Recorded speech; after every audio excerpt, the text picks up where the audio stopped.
Nasum Ahmed in attack, আবহাওয়াদের রনিকে replace করে আজকের এই ম্যাচে দলভুক্ত হয়েছেন। স্পিন অ্যাটাকটাকে আরো সমৃদ্ধ করেছে।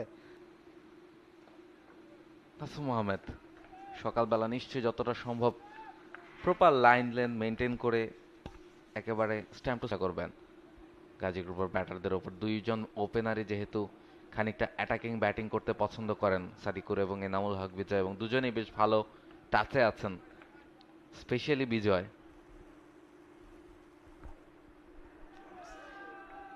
বাউন্সার দিয়েছিলেন, হুক করেছেন এবং সেখান থেকে 4টা রান পেয়ে যাবেন।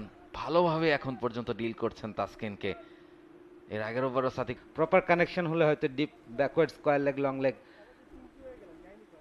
তাকে পরীক্ষা দিতে হতো। এবারে গ্রেট আউটসুইং, একটু অফ স্ট্যাম্পের বাইরে রেখেছিলেন। এবারে কনভিন্সিং শট সাদিকুরের ব্যাট থেকে পুল করেছেন।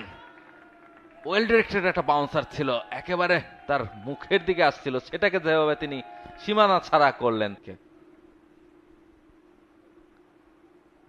বাইরের বল, কোনো রিস্ক নিতে চাননি, দেখে শুনে ছেড়ে দিয়েছেন। এবার থেকে 12টা রান এসেছে 3 ওভারের খেলা শেষে 18, কোনো উইকেট না হারিয়ে গাজী গ্রুপ ক্রিকেটার্স।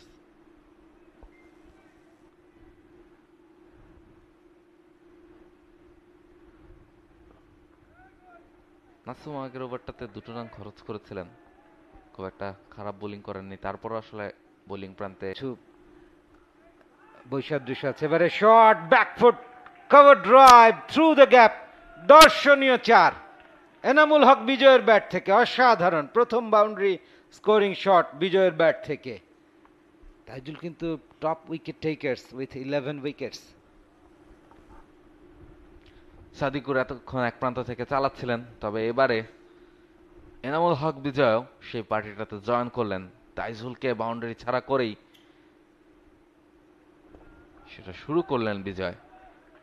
ভালো ব্যাটিং দুই ওপেনারের কাছ থেকে, ভালো একটা স্টার্ট এখন পর্যন্ত। তারা যদি উইকেট না হারিয়ে সেটা পাওয়ার প্লের প্রথম 10টা ওভার পর্যন্ত কন্টিনিউ করতে পারেন, তাহলে হয়তো একটা ভালো স্কোর কিন্তু পাওয়ার প্লে থেকে আদায় করে নিতে পারবে গাজী গ্রুপ ক্রিকেটার্স। এবং এই দুজনের উপরে কিন্তু বড় ভরসা এই দলটার, ফলে তাদের উইকেটে থাকাটা খুব বেশি important. Good positive start from this two. Bijoy এবং সাদিকুর অন মেরিট খেলছেন। প্রয়োজনীয় মুহূর্তে খানিকটা ঝুঁকি নিয়েছিলেন তাসকিনের বিপক্ষে। দেখেন in front of the wicket ঝুঁকি না নিয়ে ব্লক করলেন, এবং যেহেতু একটা বাউন্ডারি অলরেডি এসেছিল। 4 ওভার শেষে 24 বিনা উইকেটে গাজী গ্রুপ ক্রিকেটের